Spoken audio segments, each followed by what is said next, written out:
GS के real और authentic प्रश्न पूछे गए हैं, उन सभी प्रश्नों को जो है इस वीडियो में डिस्कस करने वाले हैं। तो जिन भी कैंडिडेट्स का आगे आने वाले शिफ्टों में एसएससी सीजीएल का एग्ज़ाम होने वाला है तो आपके आएगा। और आपसे रिक्वेस्ट करता हूं, अभी तक आपने मेरे चैनल को अगर सब्सक्राइब नहीं किया है तो एसएससी सीजीएल एग्ज़ाम से रिलेटेड पर्पल की अपडेट के लिए जो है चैनल को सब्सक्राइब जरूर कर दीजिएगा। और बगल में ही आपको एक बेल आइकन यानी घंटे का निशान भी दिख रहा होगा, तो आप उसे भी जो है जरूर प्रेस कर दीजिएगा। तो चलिए वीडियो को स्टार्ट करते हैं। पहला क्वेश्चन आया था कि विच लोकल विंड ब्लोज इन नॉर्थ इंडिया ड्यूरिंग समर, यानी गर्मी के मौसम में जो है उत्तर भारत में चलने वाली हवा को जो वो क्या कहा जाता है। तो देखिए, गर्मी के मौसम में उत्तर भारत में चलने वाली जो हवा होती है ना, उसे जो आपका लू कहा जाता है। तो लू आपका यहाँ पे करेक्ट आंसर होगा।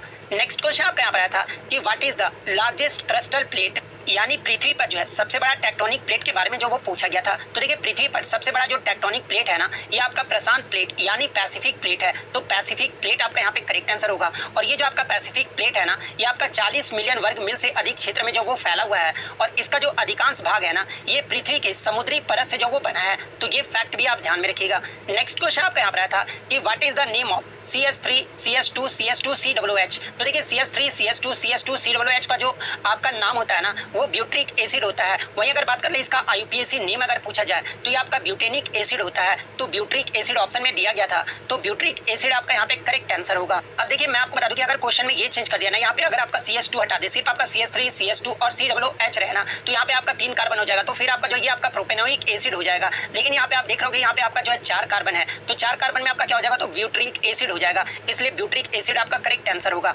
नेक्स्ट क्वेश्चन आपका यहाँ था कि किस गवर्नर जनरल ने जो है सब्सिडरी अलायंस यानी सहायक संधि की नीति जो वो पेश की थी, और इसके तहत जो है भारतीय शासक ब्रिटिश सेना को जो है अपने क्षेत्र में रखने के लिए जो वो सहमत हो गए थे।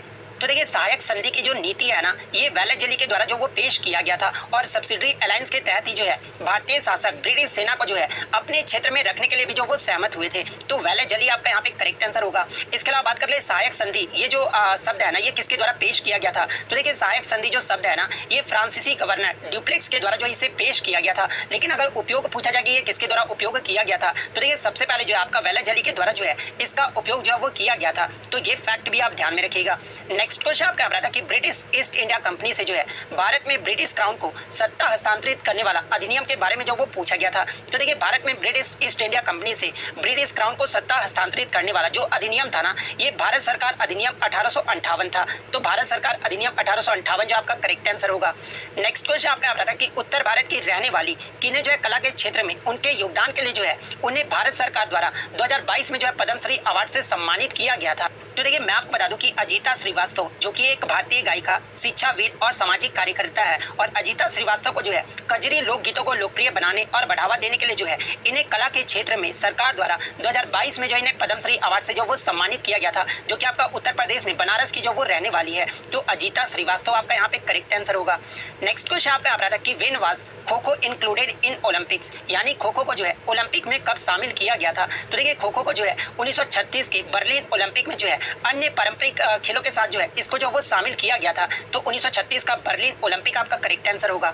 नेक्स्ट क्वेश्चन आपका यहाँ था कि right to freedom of religion. Question ये नहीं पूछा गया था, क्वेश्चन आपका एग्जैक्टली ये पूछा गया था, कुछ शैक्षणिक संस्थानों में धार्मिक शिक्षा या पूजा में भाग लेने से स्वतंत्रता, ये जो आपका किस अनुच्छेद में वर्णित है। तो देखिए, अनुच्छेद 28 में आपका कहा गया है कि कुछ शैक्षणिक संस्थानों में धार्मिक शिक्षा या पूजा में भाग लेने की जो स्वतंत्रता वो प्रदान की गई है। तो अनुच्छेद 28 से आपका पूछा गया था। तो अनुच्छेद 28 आपका यहाँ पे करेक्ट आंसर होगा। और देखिए, ये जो आपका अनुच्छेद 28 है ये आपका फंडामेंटल राइट्स में आ जाता है, जिसमें अगर right to freedom of religion की बात कर ले, यानी धार्मिक स्वतंत्रता का जो अधिकार है ना, ये आपका अनुच्छेद 25 से 28 में वर्णित है। और जिसमें अनुच्छेद अगर 25 की बात कर ले, तो अनुच्छेद 25 में जो है आपका अंतःकरण की स्वतंत्रता और धर्म के स्वतंत्र पेशे, आचरण और प्रचार जो है वो किया गया है। वहीं अगर अनुच्छेद 26 की बात कर ले, तो देखिए धार्मिक मामलों के प्रबंधन की स्वतंत्रता, ये जो आपका अनुच्छेद 26 में ये बात कही गई है।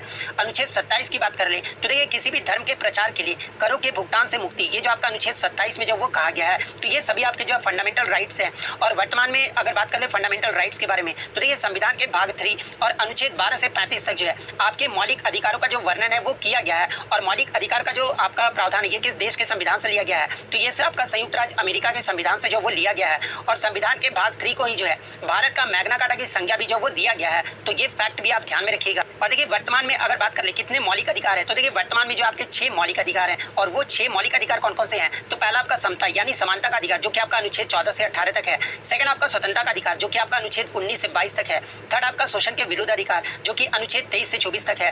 धर्म की स्वतंत्रता का अधिकार, ये जो आपका अनुच्छेद 25 से 28 तक है। संस्कृति और शिक्षा संबंधी अधिकार, ये जो आपका अनुच्छेद 29 से 30 तक है। संवैधानिक उपचारों का जो अधिकार है ना।